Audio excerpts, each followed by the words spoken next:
Got it. Good morning, podcast. Well, good morning. Look at that. Good afternoon, podcast world. I know that's right. It's time for another episode of Things My Mom Never Told Me. And once again, we got another one of our special guests. This young lady is a groundbreaker. She's done a lot of good things.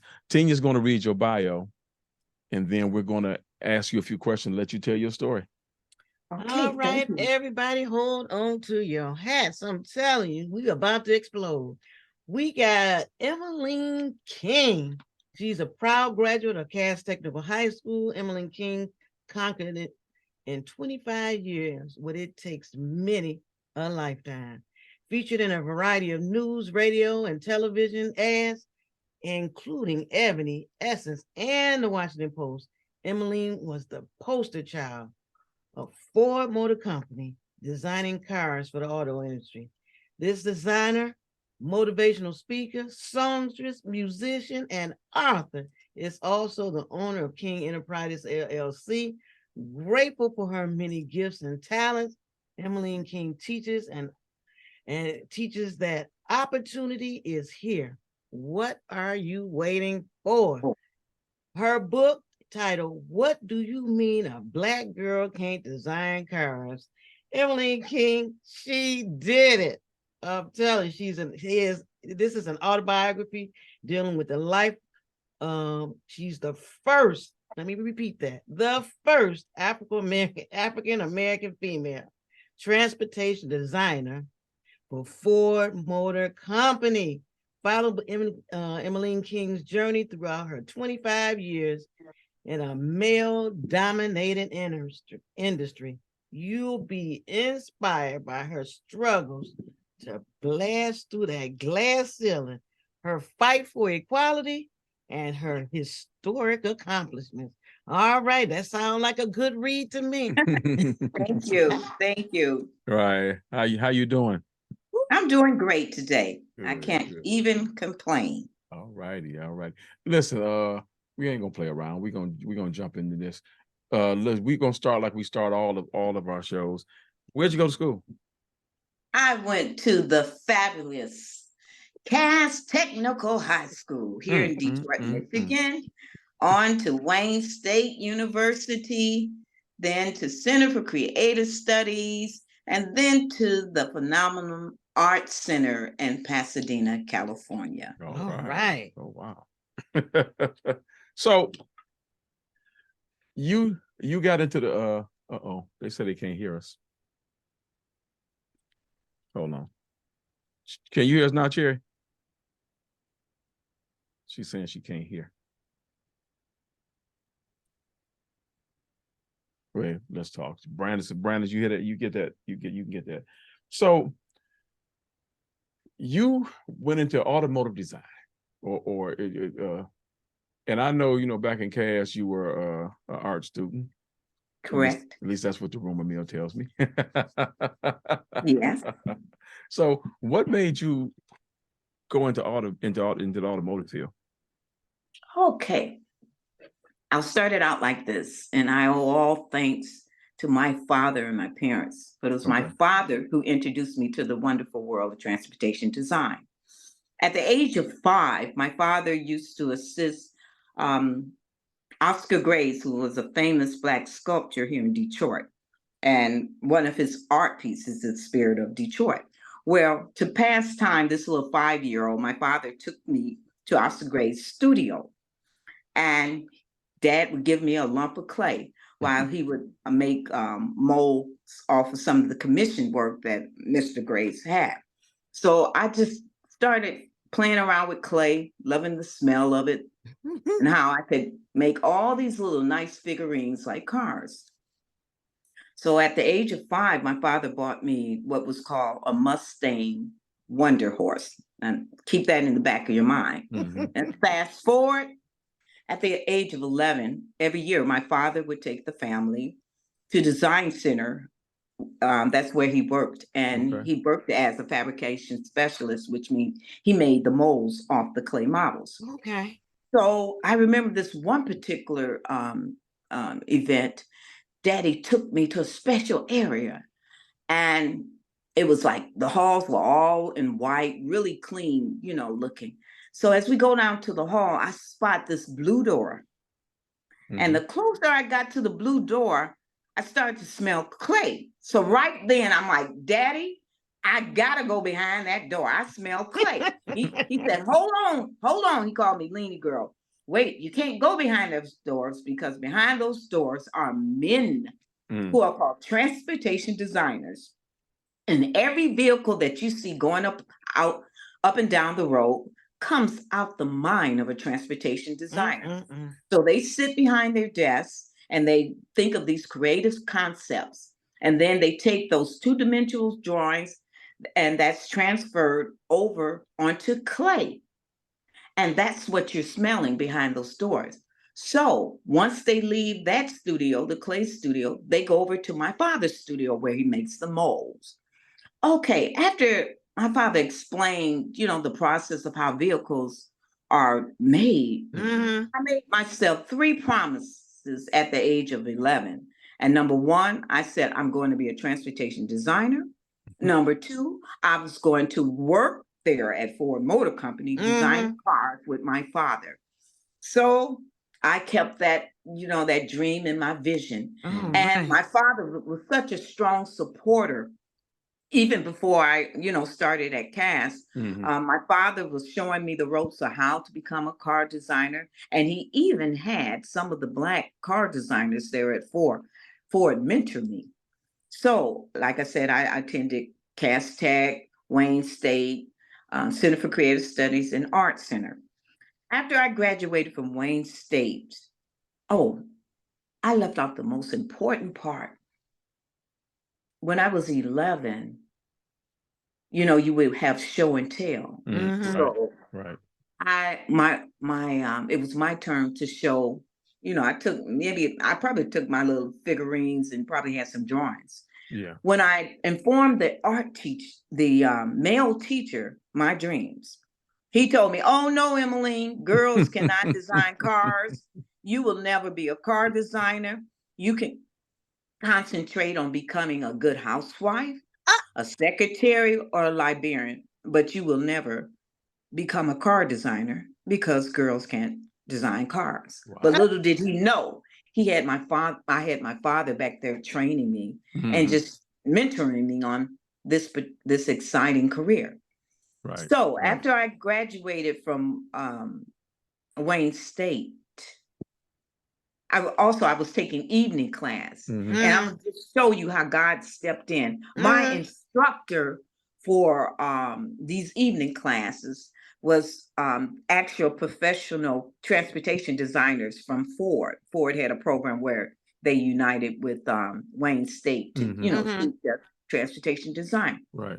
So I'm all ready to. After I graduated from Wayne State, first place I wanted to be interviewed was at Ford. Right.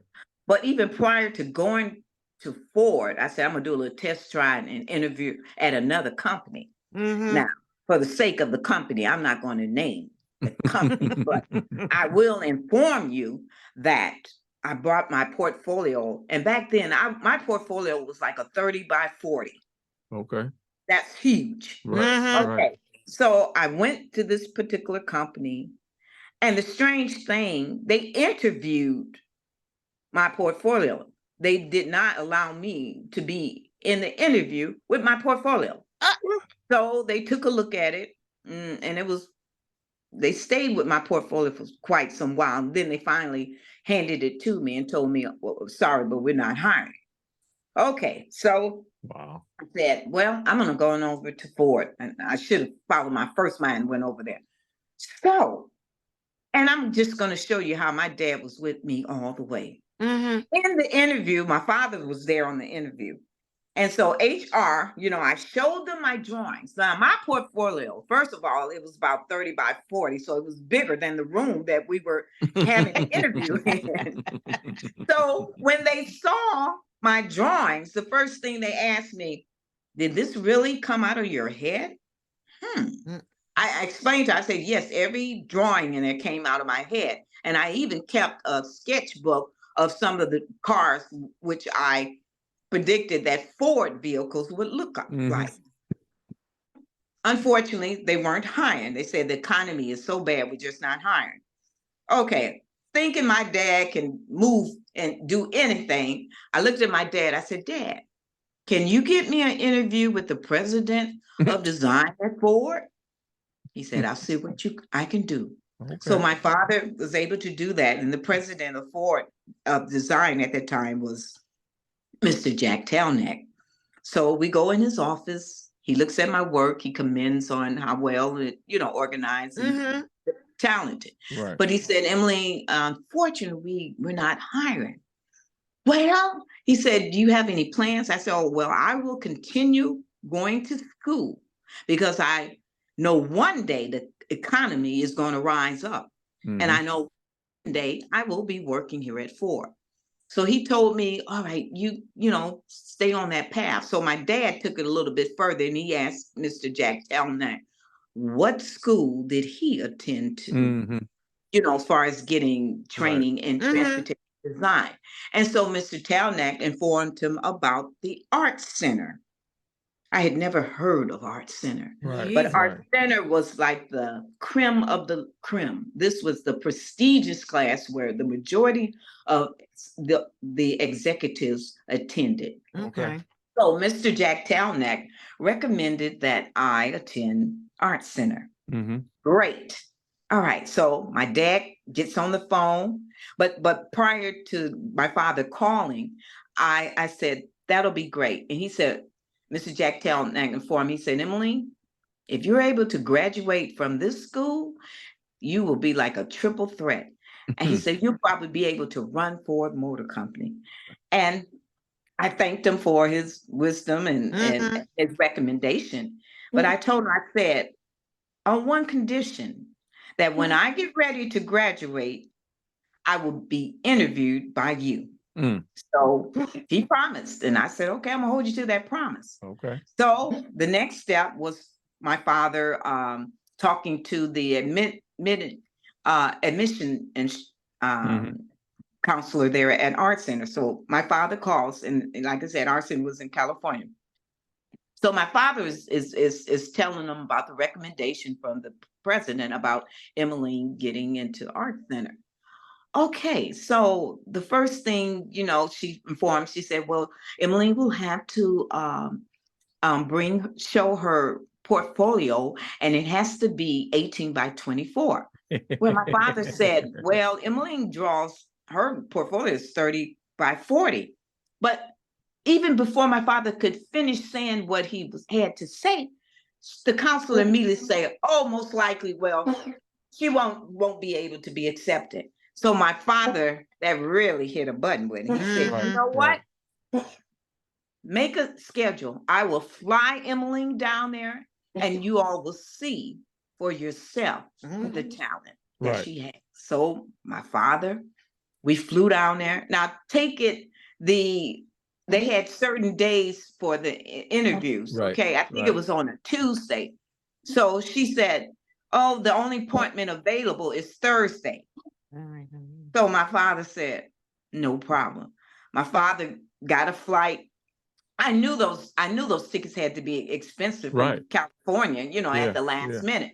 But I had overheard my father tell my mother, he said, we know the Lord has blessed Emeline with talent, and no price is too high that they wouldn't, take care of helping me see through my fulfill my dreams. So we went to California, and the board got a chance to look at my work. They said, well, it's a while, so you might want to go get something to eat.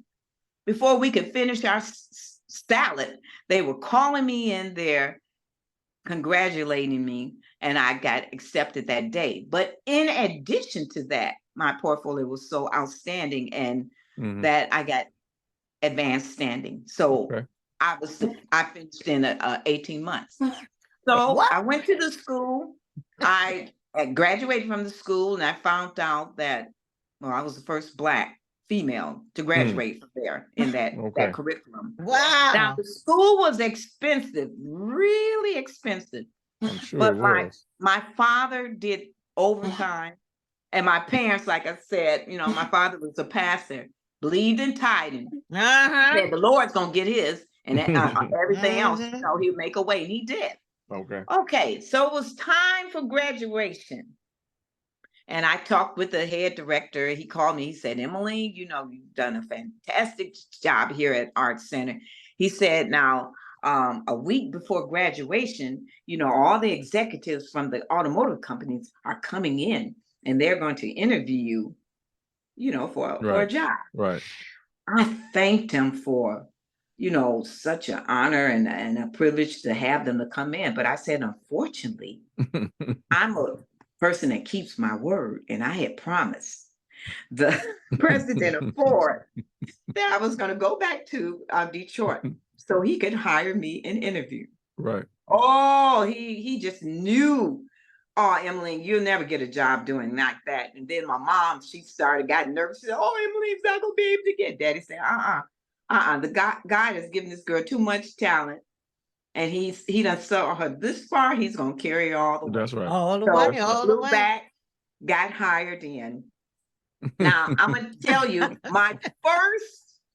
the first studio that I worked in was behind those blue doors. It was the international studio. Right. But even more exciting. That is phenomenal.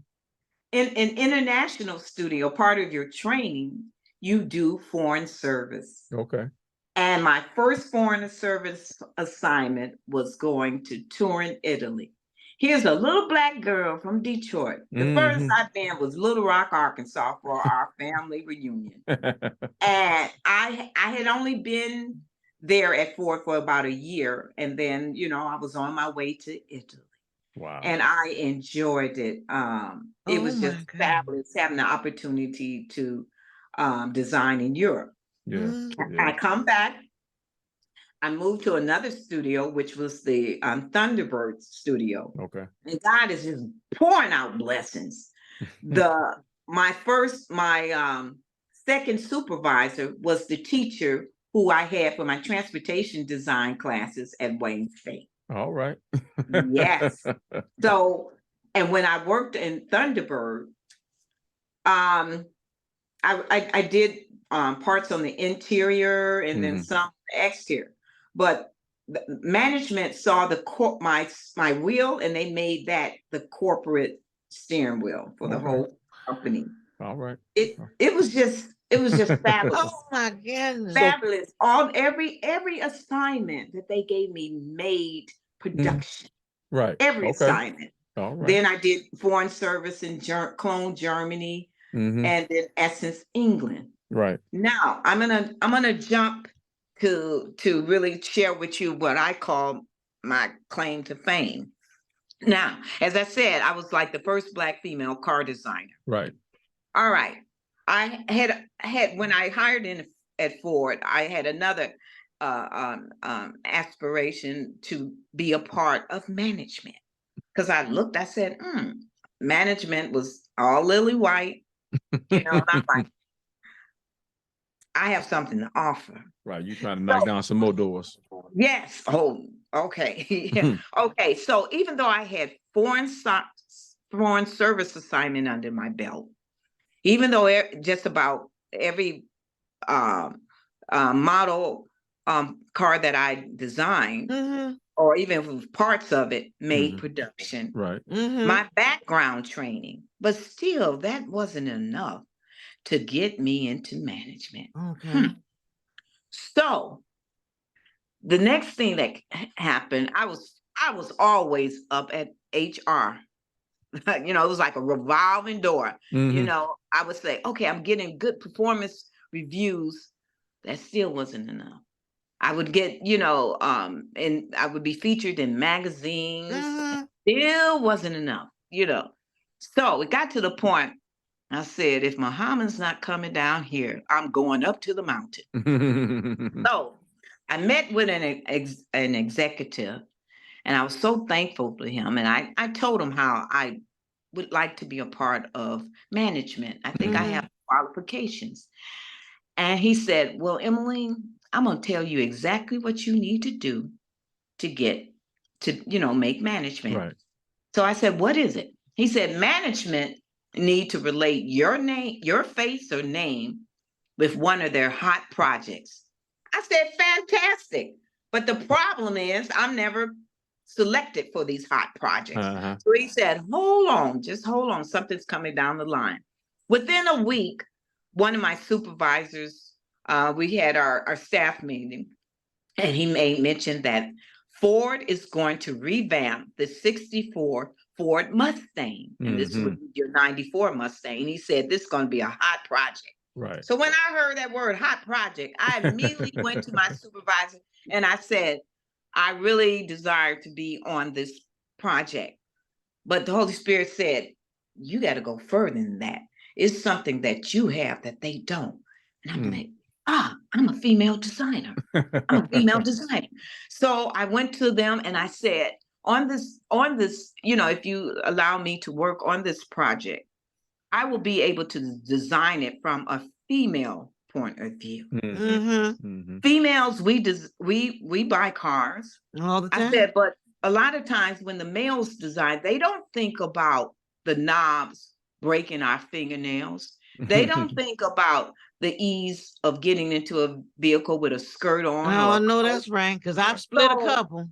Right. So all of that. And plus the background that I had over in Europe, especially in Italy, with the fashions and all the Italian leather. I incorporated all of that into this Mustang. So now I was Mustang Sally now. So every time you heard about the Mustang, Emeline King. But even after doing all of that, you would have thought, because I said I wanted to be on this project from start until it rolls off the assembly line. That was granted. Now, unfortunately, I had some other co-workers that worked there too, but a lot of them bailed out or they got transferred. So they didn't stay on the whole time. After the project was over, everyone got promoted. I did not get promoted. Wow. I got transferred out to marketing. Marketing. My talent lies in designing, in the creativity part, not marketing. Yeah. So I was hearing rumors about, it's getting bad at Ford. They're going to start laying off. And to tell you the truth, I said, oh, no, they're not going to lay off. I'm the poster child. Only Black female car designer. Right. Surely they're not going to lay me off. But unfortunately, it so happened that they did. And when they laid me off, it devastated me.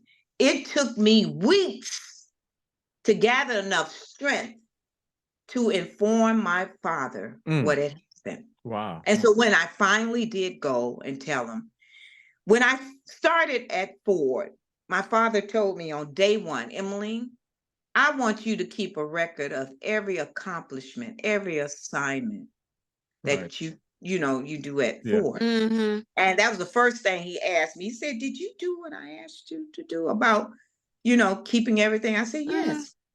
He said, okay, go in the next room, tell your mama, and then come back. I told my mama. She said, Emily, don't worry. God got something great and even better. So I came back in there and Daddy said, all right, Ford has laid you off. He said, first thing in your heart, you got to forgive them. Then after you forgive them, the Holy Spirit said, now it's time for Emeline to tell the world her story and write her book. Okay. All right. The book.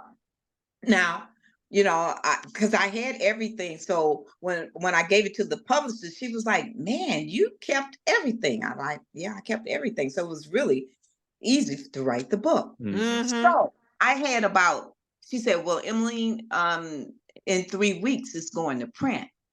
And you don't have a title. I don't have a title. So I'm like, Holy Spirit said, my teacher flashed in my mind when I was in 11. Mm-hmm. And he kept telling me, girls can't design cars. cars. You never give car design. I said, I got it. The name of my book is going to be, What Do You Mean a Black Girl Can't Design Cars? Emeline King, she did it. All right. All right. And that's how that became.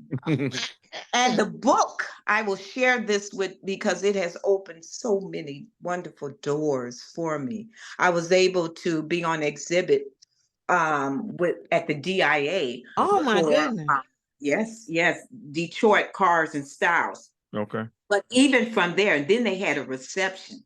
So I always was carrying my books, and I think my father was carrying. He would carry around some books in his little briefcase. So we went to the reception that they had, and my books I left at home, but my dad had his books with him. So Holy Spirit said, autograph a copy of this book, and you go over there and you introduce yourself to Mr. Ford, and you autograph him a book. So I did, and that was Mr. Edsel Ford II. All right. Was so enlightened from hearing my story and meeting me, that he said, I'm going to have my book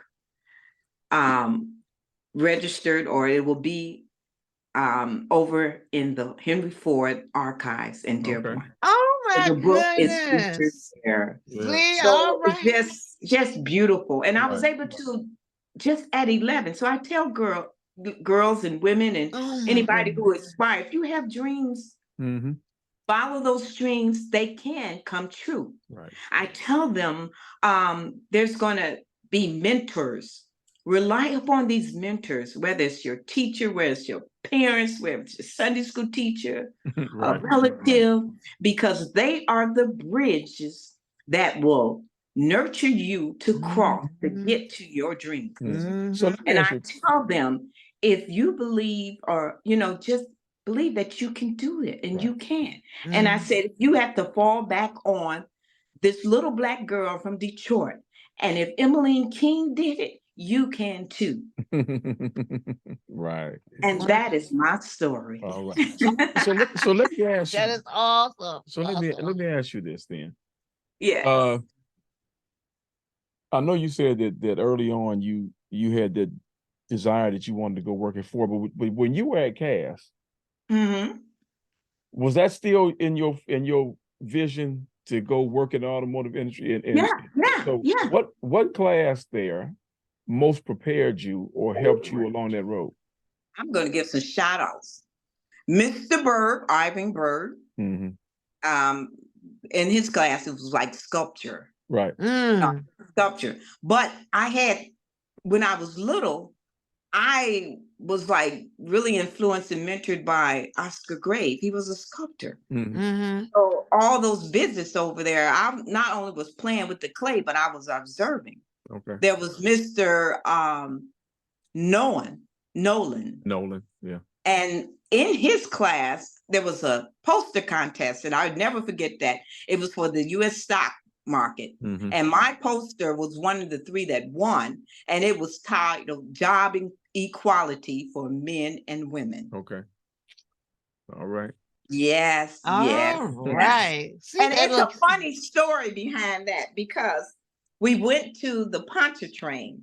Okay, now I ain't never been to no fancy restaurant. I was just used to my mama's cooking. So we go up there, and I mean, it was like a 5-star. They had the waiters, and they were in their black and white. And so it came time to, Lord have mercy, to serve the meal. So I looked on my plate, and I'm like, that sure don't look like my liver and onions and steak and gravy that my mama cooked. So it was all decorated, all this I don't know, great stuff. So I looked at it, and I asked my teacher, I said, what is this? He said, oh, that's filet mignon. I said, can I just have a hamburger? Okay. So afterwards, we had to get our little awards. Now, if those of you that have ridden on the bus in Detroit, okay, just keep that in mind. The Dexter bus. Okay, so our reward was, they handed us these $50 in those corns. Mhm. But it was in one of those sacks. You remember them robber sacks? You know, Right, the little. right. Okay. So I'm thinking, oh my God, I gotta catch the bus home. And so I'm sitting on the Dexter bus with this sack. And I'm like, oh God, I prayed all the way. I said, please, Lord, please don't let nobody rob me and take my money. But I did make it home safe. Okay. And so there was Mr. Nolan, there was Mr. Prokopowicz, and there was C.D. Taylor. Oh my gosh. So there was so many wonderful teachers there, but those teachers really just influenced me and Wow. mentored me. So I do appreciate that. And I do appreciate that my parents insight to say, Emeline, you're going to Cass Tech. Yeah. You only have one option, and that is you're going to Cass Tech. There you go. There you go. Ah, So right. Oh, I tell you, that's the best. You got a question for? Oh, I mean, that was such an amazing story. But I'm just saying, and how did you start singing? oh, let me tell you the song behind the singing. Okay. Well, like I said, you know, I grew up in church and I was singing the choir. So when I was at Kyden Elementary School, my parents used to babysit Anita Baker. Okay. So Anita and both and I, we had dreams of getting in the Glee Club. When you got in the Glee Club, you were it. Right. Okay. So it was in the cafeteria. It was in the gym that turned into a cafeteria. And they had a little stage in there.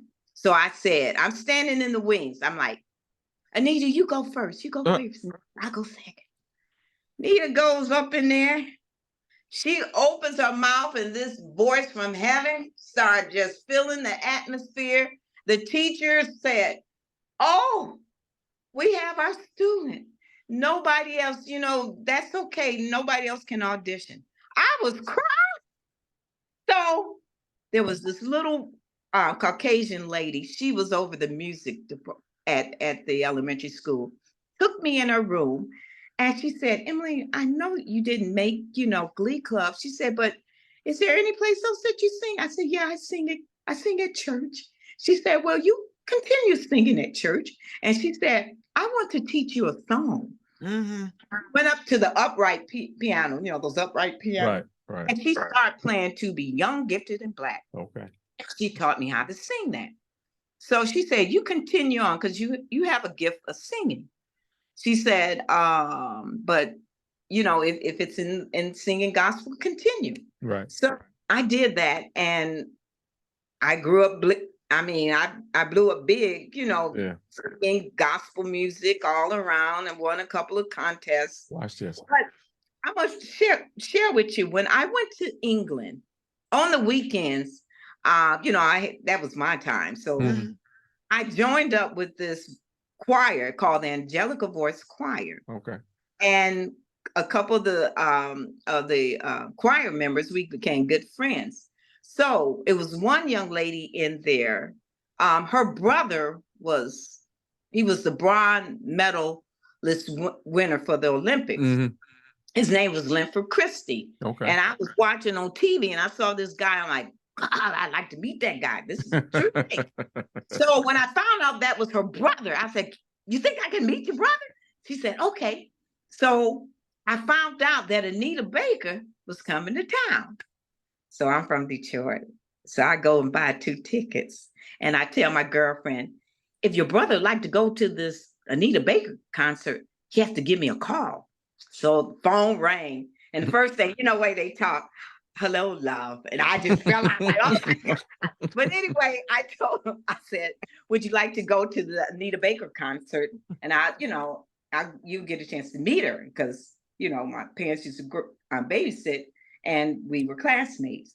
So when we got to the concert, I wrote on the back of my card, my Ford business card to the guard and told it and said, Anita, I'm here, you know, visiting. I'm here at your concert. great job. So the security guards, they came and got us, and I got a chance to go backstage and spend some time with Anita. And that's right. You know what? See, now you just took the steam on my joke I was gonna make. But I'm gonna tell it anyway because it's funny. Tell it. So Babyface can't be mad.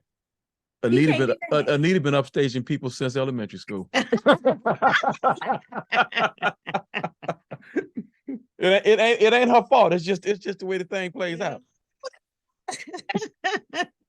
Now, besides vocal singing, my father was a jazz saxophonist. Okay. He used to play up at the 21 Grand, and I would often listen to his rehearsals when he played with some other great jazz performers.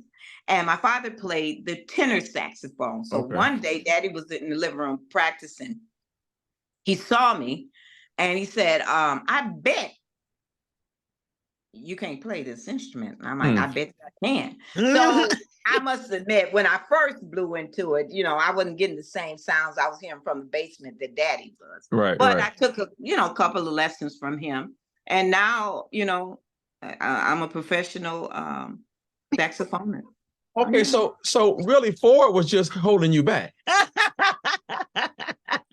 Yeah, sort of. But even when I was working at Ford, she had to start the book though. And singing. Yeah. Right. But now I have time, and I'm in the process of writing a children's book off of my previous book. Right. So let me ask you a question. Did you tell us what is your father's name? Reverend Ernest O. King Sr. Okay. He pastored for about 44 years over at Mount Calvary Baptist Church. But I'm gonna tell you how the Lord works, because the Lord called Daddy home last month. Okay. But I was going through my pictures, and I said, thank you, God. You were able to have my father here so that he was able to see me work there at Ford, write a book, meet Mr. Edsel Ford, right, and do several engagements with singing and playing. Yes. So I am so thankful, grateful. Well, because grateful. Because don't leave out the fact that you sang the national anthem at the I did. That's the 2010. I never forget that, because I always wanted one of those big posters that say "You're the winner." Those house publishing things. Right. 100 million. Well, it wasn't 100. It was 1,000. But I was elated over that. But I won that contest, and it was for the Negro Comerica Negro League, the Negro League games. Yeah. Right. And one thing I tell people, whenever you perform, make sure the song is befitting to what genre you're in. Right. So when I thought about that, I said, I need a short song, and I picked the song "Summertime." Okay. Because it was back there, in the 1930s. Okay, so you actually sang a song. You didn't sing the national anthem. You sang a song. Oh, I did both. Both. See, the winner of it, she did. You got $1,000 to be the winner, right? And you won for the national. I sang there. Okay. At Comerica. But the thing was, the people had to, based on their clap and right. pick you as the winner, and you had to go different steps. But I always had my family there to support me. Yes. And I won, and I sang. Oh, how fantastic is that? So you had, because I was looking at your bio, and you had a whole lot of stuff on here. Did somebody say congratulations when they did it? And so Mustang Club. Right. Oh yeah, the Mustang Club. Actually, I do a lot of book signings. Actually, Ford is having at World Headquarters this Sunday. They having Mustangs, from all over. Right. I mean, it's going to be several on the property there down at World Headquarters. So I will be book signing. I'll be there, I think, from 11 to 2:30 this Sunday. So come out. I'll autograph your book. get a chance to, hear my story. And please, if you have young people out there, bring them. Right. So I mean, you have a ton of things that classified as Black history. So I mean, it was appropriate that you sang at that Negro League game because you are Black history. and so I'm trying to keep it on the good side, because what year was it that you started at Ford? 83. 83. October 24.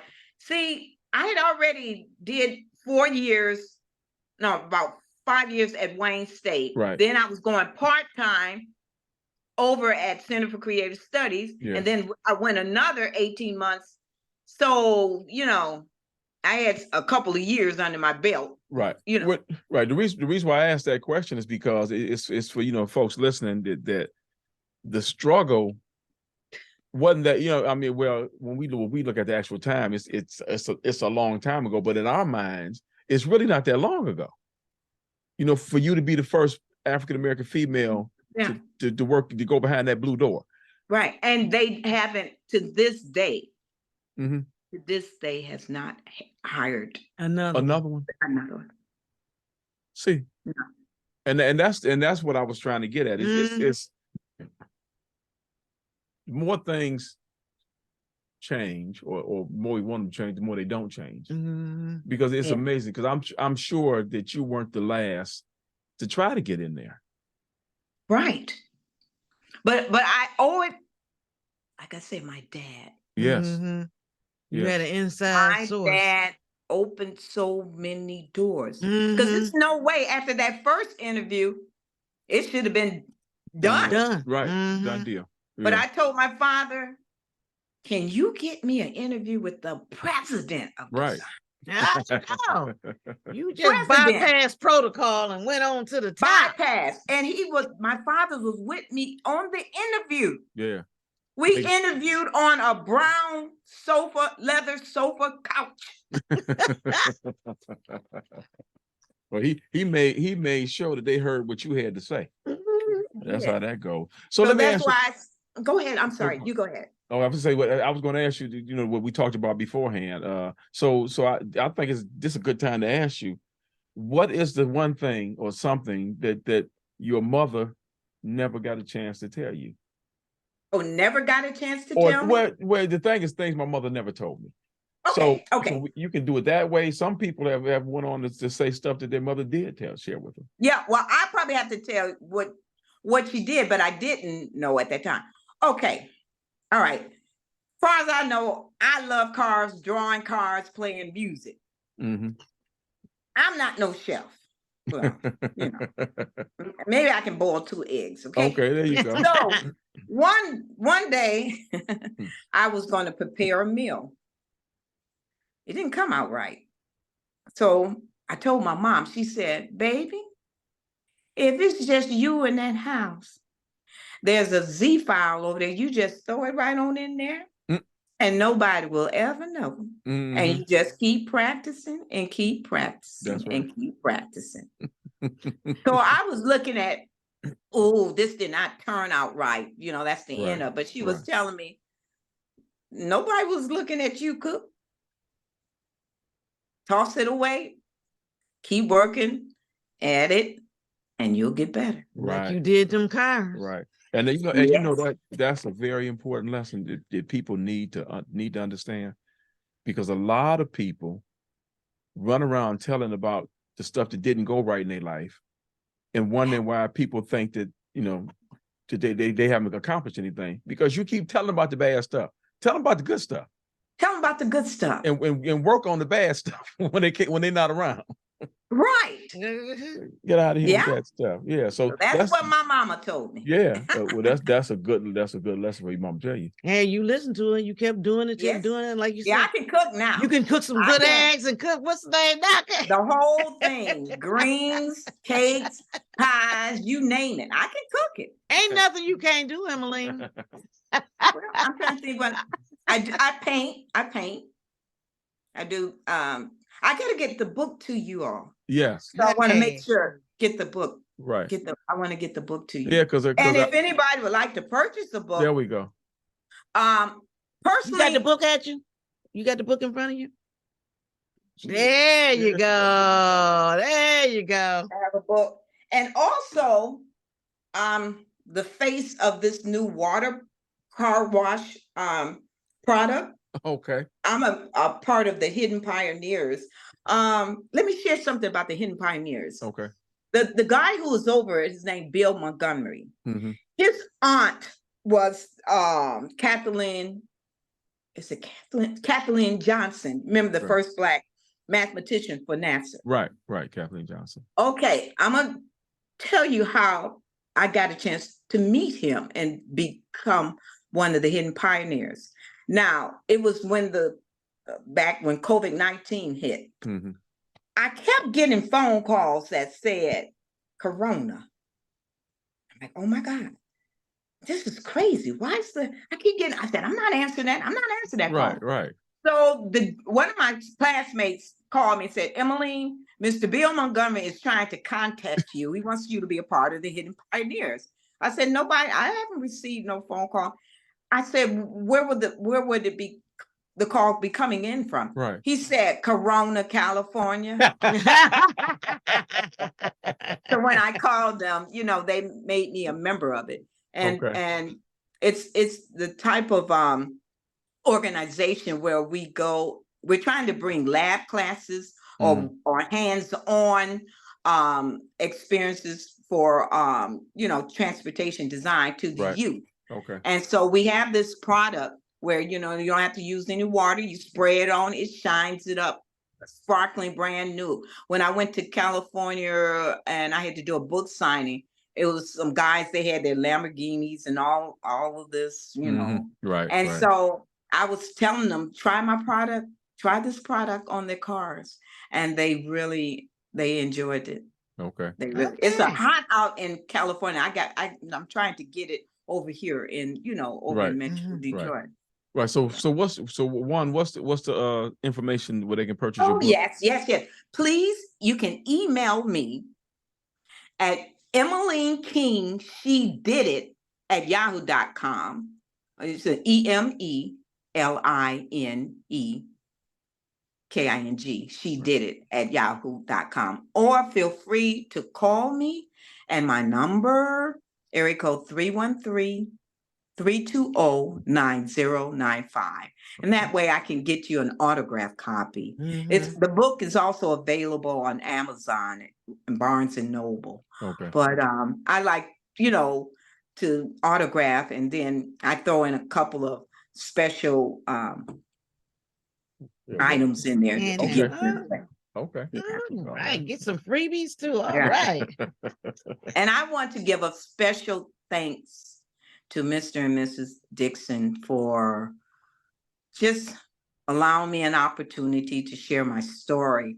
And I will say, I would turn on Facebook and I would see their podcast. And I said, that's my classmate. And it's just so inspiring to know that, our paths had crossed and now it's back together. So I commend. It's just beautiful seeing couples, our Black couples working together. And I just wanted to give that shout out and give you your set of flowers now. Thank you. It was our pleasure. I'm telling you, to be sitting here talking with you. Everybody loved them first. Oh my gosh, yes. Oh my goodness. It just shows others that you can do it. Right. If you put your mind to it and stay in God's word and yes, ma'am. Real He'll quick, do it. Real quick. Queen Big Sexy said hello. Hey. That's one of my listeners on my music show. Oh, wonderful. Yeah, wonderful. So, this is what I wanted to ask you about. You got didn't you get I can't think of it. The patent. Oh, yeah. First time ever they patented a wheel cover, and that was for the '89 Thunderbird. Yes. Oh, I love that one. Super Especially, cool. Yeah. And I'm sorry, the 1990 Super Coupe. And I did the entire wheel program for the '89 Thunderbird. Right. And remember, I told you about the corporate wheel. Yes. And also, I worked on the 2002 seater Thunderbird. Okay. I remember when I went to the movie to see Ice Princess and Halle Berry drove up in that. It was tangerine orange. Oh, Yeah. that is so fantastic. Well, that's all right. You got a lot of them driving that Mustang too. Yeah. Because I be shocked when I see a woman in it. I be like, yeah, it's oh, beautiful. God, I don't Beautiful. But we love it. But I did love that Thunderbird, especially that bluish. That color that just wiped me out. Yeah. Yes. But and I was looking. I see several of the vehicles that you worked on. You won the Motor Trend Car of the Year award. Yes, everyone won that. Okay. The Motor Trend, yeah. And see, there was another. It was the concept vehicle. It was called the Mach 3. Okay. And at one time, Ford was selling out all their concept vehicles. And I remember one was lime green. I remember when Edson did a photograph shoot with me in that particular vehicle. And it was rumored that he bought that vehicle. It's lime green. I have a lot of Ford cars under my belt too. Yeah, well, now. Okay. My first car was it a Mustang? Ford. No, it was a Ford Escort. Then I went to Contour. Then Contour. Yeah, I remember that. I remember that. Well, I was like, that was the first one gave me a car. Brand spanking new. Yeah. Right. Yeah. Yep. Right. So I do give a lot of thanks to Ford because they were instrumental as a bridge to help me achieve those dreams. Right. And you know that, and that's one of the things that I wanted to talk about briefly. The fact that through all, through the good time, through the bad stuff that happened, you still got a smile on your face when you mention Ford. Yes. Yeah. And so you still, you still have that good relationship, even though. Yeah. Right. Well, Father said forgiveness. Forgiveness. That's what Dad said. Because like I said, they gave me a lifetime membership to the Mustang Club Owners of Southeastern Michigan. Okay. And I do a lot of book signings for them. Okay. Actually, I just came back from one at the Indianapolis 500. Right. I did a book signing. So very grateful. Yeah. So you get to rub a lot of elbows in various parts of that industry. Yeah. And that's better than management. And God showed me that. That was much better because management now could relate a face, a name with the most iconic American vehicle ever. That Mustang. Mm-hmm. That's right. There you go. That's right. There you go. Yeah. And I'm thinking about the teacher that said you couldn't. Yeah. Right. And I had a career day at the church and I invited him. Okay. I invited him. Did he come? He came. Okay. And I let him put his work on display. All right. And so he made what did he make? Those iridescent lights. Uh-huh. But I never did bring up. Okay. I didn't have to. Right. Because I had my display there too. I know. And so did he say anything? He talked casual like he had forgotten that, but I had remembered that. Oh, I thought as long as he didn't say something like, I always knew you'd make it. Yep, he did. So, and like I said, I look at it in life as though being a tree that's blowing in the wind, but it doesn't break. Okay. It just bounces right back up. Right, right. That's a good idea. That's good knowledge. You have brought me so much joy. Oh, thank you. Thank you. It's amazing. It's an honor. It was an honor. Thank you. On our podcast today. Hey, Cheryl Nelson, how you doing? Your story also is one that is inspirational to young people and older people too, from the standpoint that it doesn't matter what somebody says you can't do. that you aren't Right. going to do. Mm-hmm. What matters is what God says, and the fact that you follow through on that. Right. Yes, I did. I'm telling you, I remember many nights, them late nights, projects and things like that. Right. Calling on him. That's In right. each step. There you go. Still the But same if like back in the day. it was easy, Yeah. I don't think, no. Nah. Right. So I'm thankful for those rocks. Mm-hmm. Okay. Because Right. I could kick them. I could kick, like they said, you better go and kick some rocks. So Oh my move goodness. those out the way. Right. Yes. Right. That's good. And it's just how you say the Lord had you with your father for that long, and how he And I have to he look poured back. I into have to you look and back. just, oh my goodness, showed you the way. The Lord just put it in him to show you the way. He That's showed why he all gives the us way. family to just pour into our families and just show them the way, support Yes. them. It's amazing. I'm truly grateful. Yes, So yes. Just so sorry for your loss, but you got some great memories. Yes, ma'am. Yes, ma'am. So what's next? What's next is I would like I said, finish up my children's book. Next, I would like to get into some more marketing, and I'm putting a buzzword out. I would love to have a doll. Okay. Barbie doll. A Black transportation designer. Okay. And let's see, I'm still continuing on with my music, playing and singing, and doing some recording, a lot of book signings, some. I tell you. And I think I would like eventually, I don't know, probably to have like a talk show that introduces either those that are in different types of occupations, and maybe they went through some struggles, but they were able to come through and to expose, exposure, because it's all about exposure. Right. And it's like expose those who might be hidden under that rock. Yeah. Move it aside so they can come out. Right. They can shine. Right. And I want to, not only myself, I want to help others, especially you. Yeah. So I think that's what ahead. Right.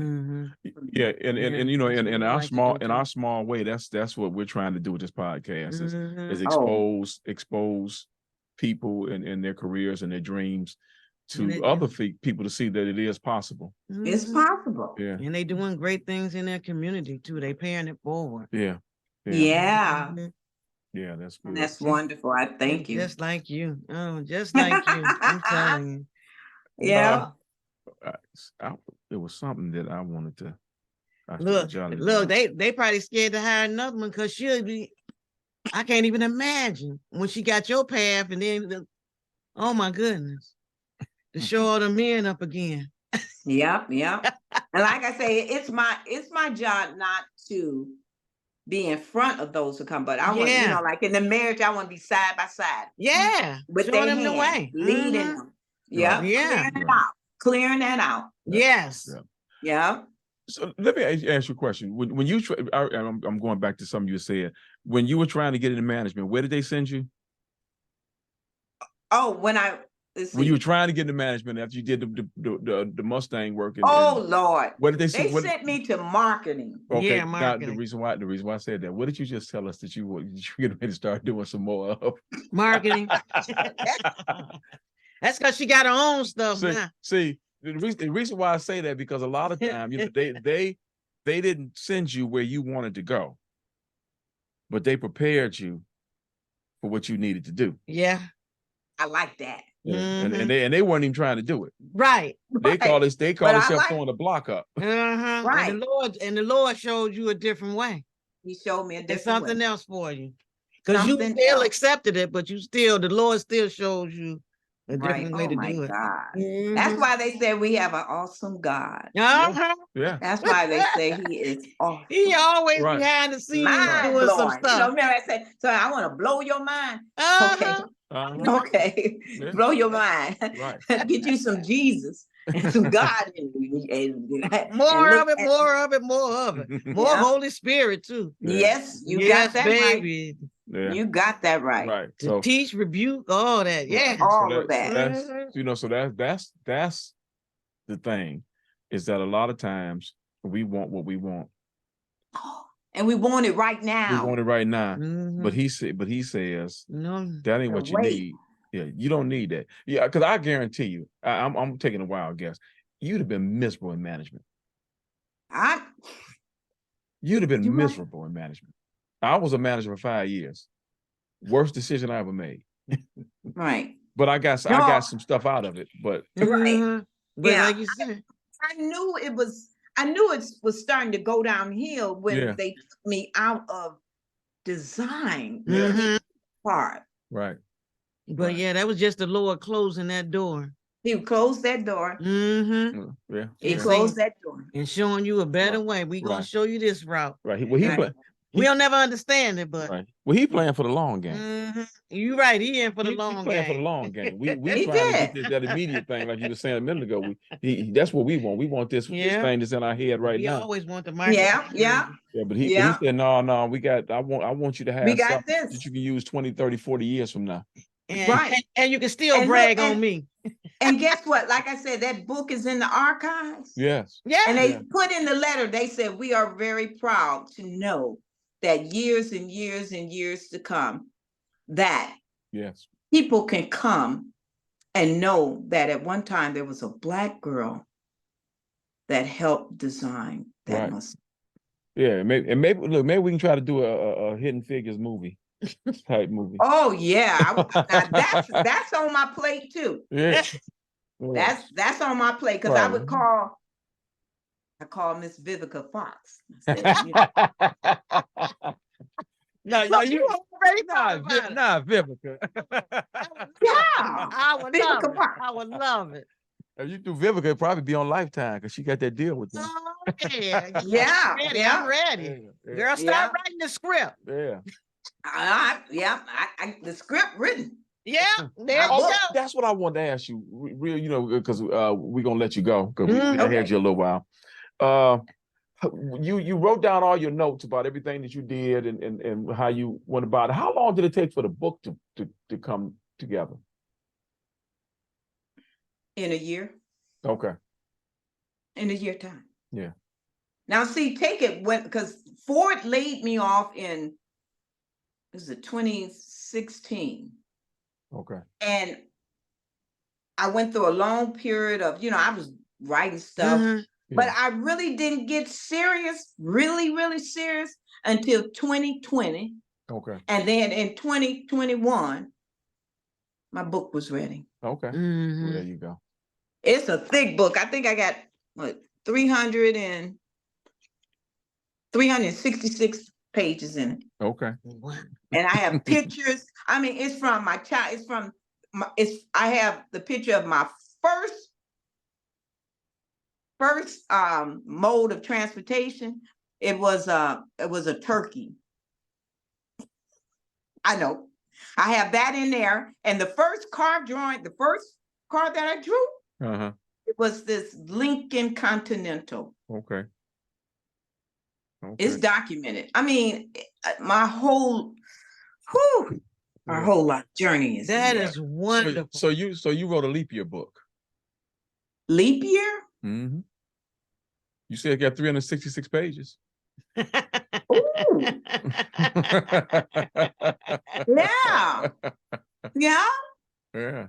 That makes it a leap year book. 366 pages. 366 pages. Yeah.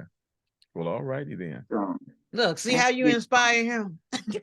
So as my daddy said, there's a story in everybody. Yes. All he's waiting for is just to open the book. That's it.